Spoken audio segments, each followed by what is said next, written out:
Throughout music's deep-rooted history, this man's story might be the most fascinating. I'm sure you've heard of the 27 Club. It includes Brian Jones, Jimi Hendrix, Janis Joplin, Jim Morrison, Amy Winehouse, Kurt Cobain. This man, Robert Johnson, was the first member of said 27 Club. This man, Robert Johnson, born in 1911, died in 1938, but for some reason there was no public record of his death until the 1960s. There's some strange folklore behind Robert Johnson as well, not just with his mysterious death, but with him being known as the guy who allegedly sold his soul to the devil at the crossroads. Now, yeah, you're probably wondering, what does that mean? What does that entail? How do you sell your soul to anybody, but especially the devil? Well, the story goes like this. Robert was a really bad guitar player. He tried for the longest time to become a good guitar player, and he could not do it. And the story goes that he met with the devil at the crossroads, and in exchange for his soul, the devil gave him the skill set to become a good guitar player that Robert always wanted to be.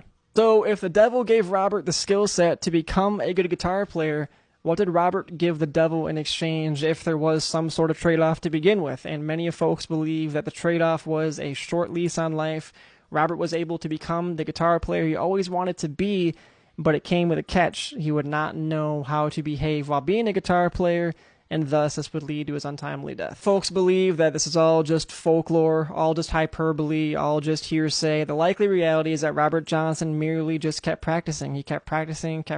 There was one story, he was not seen for all summer of one of those years, and then he came back and was a really good guitar player, which is not out of the ordinary because practice makes perfect. You can take some time and become something that's really, really special on any instrument. Now again, back to that said folklore, Robert Johnson passed at age 27 under some very mysterious circumstances because he was supposedly poisoned by somebody who was the husband of a girl that Robert Johnson allegedly tried to flirt with. This story sounds eerily familiar to what happened to Emmett Till. Obviously Robert was a lot older, but African-American male, pre-civil rights in the deep South, allegedly flirted with someone's girl, and then in turn the husband of said girl had them killed. Thankfully, with time, we did come to a conclusion with Emmett Till's death and how the girl completely fabricated all of it. She made up all of it. He was never trying to flirt with her.